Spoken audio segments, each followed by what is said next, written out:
Genesis chapter 18, Beresheet, Perek Yudchet, chapter 18. Vayira elav Adonai be'elonei mamre, vehu yoshev petach ha'oel kechom hayom.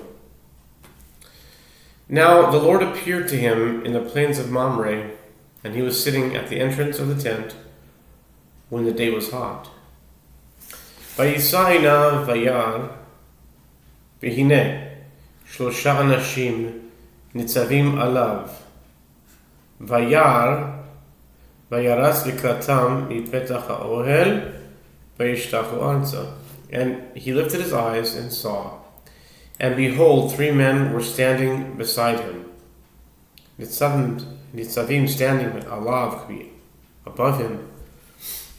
Alav beside him. And he saw, and he ran toward them from the entrance of the tent, and he prostrated himself to the ground. Now, the obvious question for me is, if they were standing beside him, or above him, or near him, how could he run towards them if he's right? Running means it's an increased speed of walking. But if they're right near you, it's not possible to run. That's a technical question.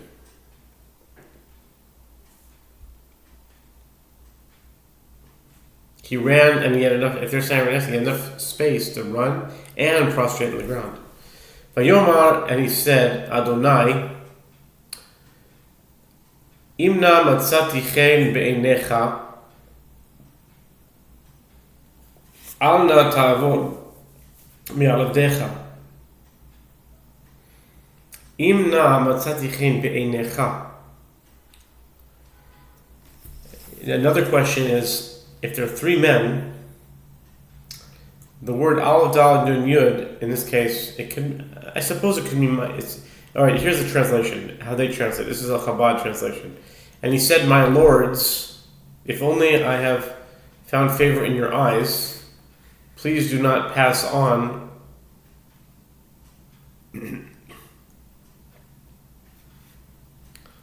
Please do not pass on from beside your servant. Okay, why is he speaking in the singular? Maybe he's speaking to just one of them, but still, we don't know that from the verse. He's speaking to one of them, it's not, maybe, let's see here, what does Rashi say?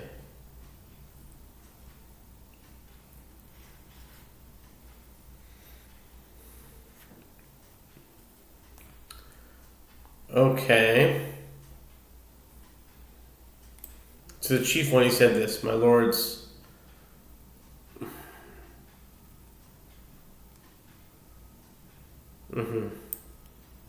Rashi says he is speaking to one of them, and there are really 3. He's speaking to the main one. Okay, there's different interpretations of this verse, but he's saying Adonai, my Lord. You could say Adonai, it can also mean my Lord, my God. Imna matzati chen be'einecha, your eyes. He didn't say be'einaich. He didn't say in the plural. He said be'einecha. Because according to Rashi, he's talking to one of the angels. Al na ta'avon mi'alavdecha. Okay. Listen, there's different ways of interpreting this verse. He said, my lords, if I have found favor in your eyes, please do not pass on from beside your servant. Yukach namat mayim v'rachatzu raglechem v'sha'anu tachat ha'etz. Please let a little water be taken and bathe your feet and recline under the tree. Ve'ekecha pat lechem v'sa'adu libchem achar ta'avoru ki al ken avartem al avdechem v'yomru ken ta'aseh kasher divarta.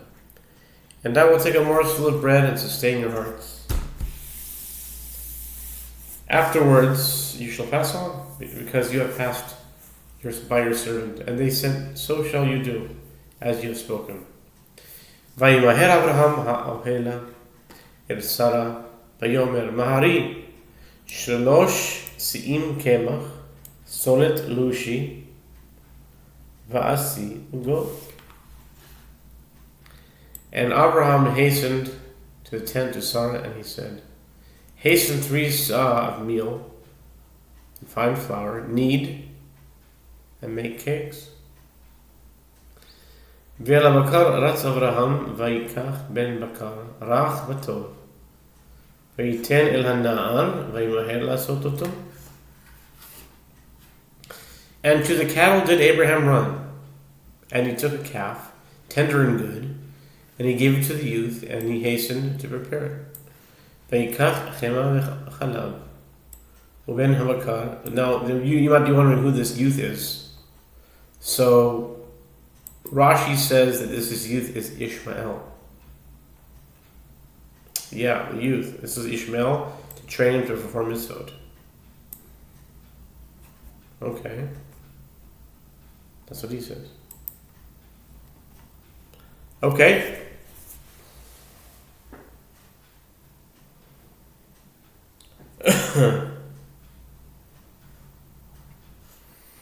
He gives the he hastens to prepare it. ויקח חמא וחלב ובן הבקר אשר עשה וייתן לפניכם והוא עומד עליהם תחת העץ ויאכלו. And he took cream and milk and the calf that he had prepared, and he placed them before them, and he was standing over them under the tree, and they ate. ויאמרו אליו איה שרה אשתך ביום הנה באוהל. And they said to him, where is Sarah your wife? And he said, behold, in the tent. ויאמר שוב אשוב אליך כעת חיה בן והנה בן לשרה אשתך ושרה שמעת פתח האוהל והוא אחריו. And he said, I will surely return to you at this time next year. And behold, your wife Sarah will have a son. And Sarah heard from the entrance of the tent, and it was behind him. It's hard to understand it, but who acharav? It was behind him, he was behind him. Who was behind what? Was it Abraham behind the... I don't know. ואברהם ושרה זקנים באים בימים חדל להיות לשרה אורח כנשים. Now Abraham and Sarah were old, coming in on years, and Sarah ceased to have the way of the women, which means presumably her monthly flow. ותצחק שרה בקרבה לאמור אחרי בלותי הייתה לי עדנה ואדוני זקן. And Sarah laughed within herself, saying, after I have become worn out, will I have smooth flesh? And also, my master is old. Abraham is old. ויאמר אדוני אל אברהם, למה זה צחקה שרה לאמור? האף אומנם אלד ואני זקנתי. And the Lord said to Abraham, why did Sarah laugh, saying, is it really true that I'll give birth and I'm old? You notice she didn't say she was old. She said he was old. She implied that she was old because she said we'll have smooth flesh as a young person. So from here we learn, this is the famous thing they say in the Jewish world, that even God bends the truth a little bit to keep the peace. We see that here. She didn't say it straight out that she's old. She said her husband is old, but God didn't say that to Abraham. Okay.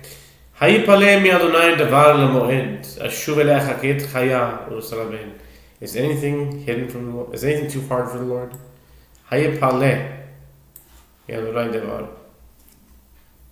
Is anything too wondrous for the Lord?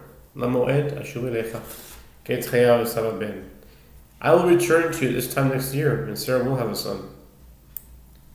ותכחש שרה לאמור לא צחקתי כי יראה ויאמר לא כי צחקת. And Sarah denied, saying, I did not laugh because she was afraid. And he said, no, but you laughed. ויקומו משם אנשים וישקיפו על פני סדום ואברהם הולך imam l'shacham. And the men arose from there, and they looked upon Sodom, and Abraham went with them to escort them. V'Adonai amar amachaseh ani me'Abraham asher ani oseh. And the Lord said, this is interesting, this is an unusual way of saying like Hashem Amar. No, it's usually Vayomer Hashem, and God said. Well, why is it this lashon of Hashem Amar?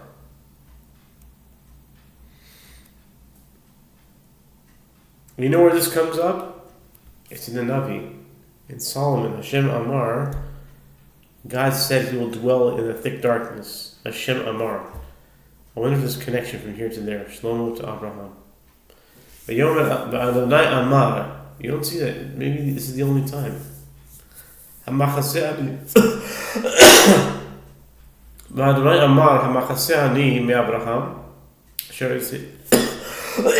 And the Lord said, "Shall I conceal from Abraham what I'm doing?" This is puzzling. Who did God say it to? And the Lord said, "Shall I conceal it from Abraham?" Who did He say it to?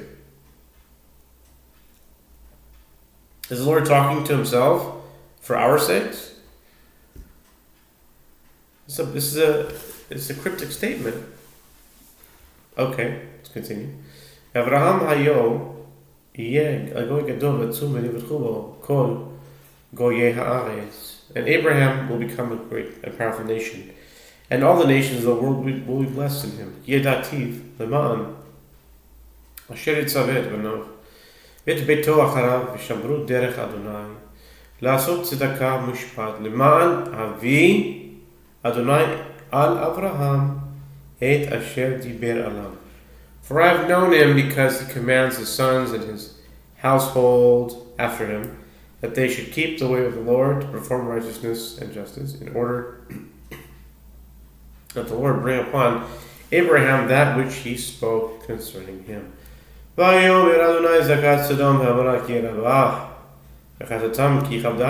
the Lord said, since the cry of Sodom and Gomorrah has become great, and since their sin has become very grave, Erdana ve'ere hak tza'akatam habaa al Eli asu kala v'imlo eda'a. I will descend now and see. It's another anthropomorphic language that really is puzzling to me, and it's even, I'm saying it's just as puzzling why. I was going to say why people don't talk about it, but maybe they do. I just haven't heard it. I will descend now and see. Why does God have to descend? He's already everywhere at all times. Why is God saying that He will descend? I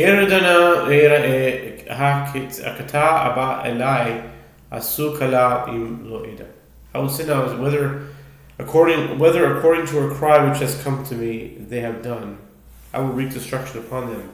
And if not, I will know. What does that mean? If not, I will know. If not, what? And I will know what? What does it say? Let's see if Rashi says anything. If not, I will know. Let's see here, 21. Let's see.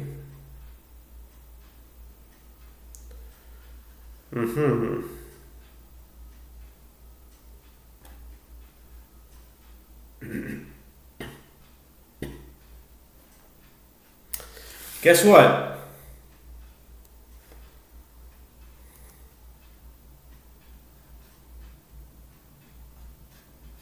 Rashi doesn't say anything about it. And if not, I will know. Am I the only one who's puzzled by this statement? If not, I will know what? What will I know? I will know what? Okay. Vayifnu misham anashim.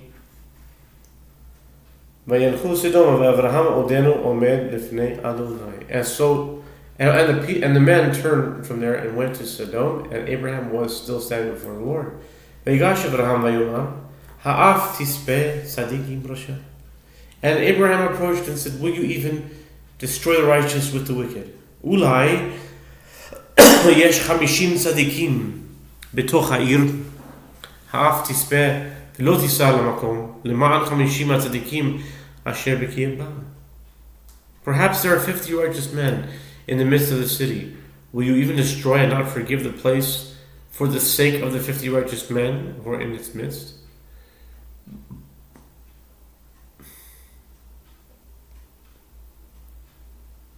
So you do have substitutionary atonement in the Bible. You really have it. I mean, you have atonement. It says, Abraham is suggesting that God would forgive them if there were righteous people who could atone for them. Leman, it says, Leman chamishim tzadikim asher b'kirba. Well, tisam al makom. Tisa means to forgive it, to bear it, for the 50 righteous men. Chalila lecha me'asot. כדבר הזה להעמיד צדיק עם רשע, והיה צדיק כרשע, חלילה לך, השופט כל הארץ לא יעשה את משפט. Far be it from you to do a thing such as this, to put to death the righteous with the wicked, so that the righteous should be like the wicked. Far be it from you. Will the judge of the entire earth not perform justice? Now this could be an idea to the opposite side. I mean, if a righteous person could die for the wicked, then if the righteous person, if we're not talking about any atonement here, then they shouldn't die with the wicked, or for the wicked, or just as the wicked. So this is a kind of a proof to the opposite side, that it says the righteous, if they would die for the wicked, it would be a terrible thing, or with the wicked. Far be it from you, will the judge of the entire earth not perform justice? V'yomer Adonai, im emtza b'Sodom, 50 tzadikim b'toch ha'ir, v'nasati lechol ha'makom avuram. Oh, we see that God does hold of righteous can forgive the sinners. And the Lord said, if I find in Sodom 50 righteous men within the city, I will forgive the entire place for their sake. ויען אברהם ויאמר, הננה הועלתי לדבר אל אדוני, ואנוכי עפר העפר. And Abraham answered and said, behold, now I have commenced to speak to the Lord, although I am dust and ashes. אולי יחסרון 50 הצדיקים. 5 התשחית ב5, את כל העיר, ויאמר לא אשחית אם אמצא שם 45. Perhaps the 50 righteous men will be missing 5. Will you destroy the entire city because of 5? He said, I will not destroy it if I find there 45. ויאמר עוד לדבר אליו, ויוסף עוד לדבר אליו, ויאמר, אולי ימצאון שם 40, ויאמר לא אעשה בעבור 40. He continued further to speak to him. He said, perhaps 40 will be found there. And he said, I will not do it for the sake of the 40. ויאמר אל נא ייחר לאדוני באדברה, אולי ימצאון שם 30, ויאמר לא אעשה אם אמצא שם 30. And he said, please let the Lord's wrath not be kindled, and I will speak. Perhaps 30 will be found there. And he said, I will not do it if I find 30 there.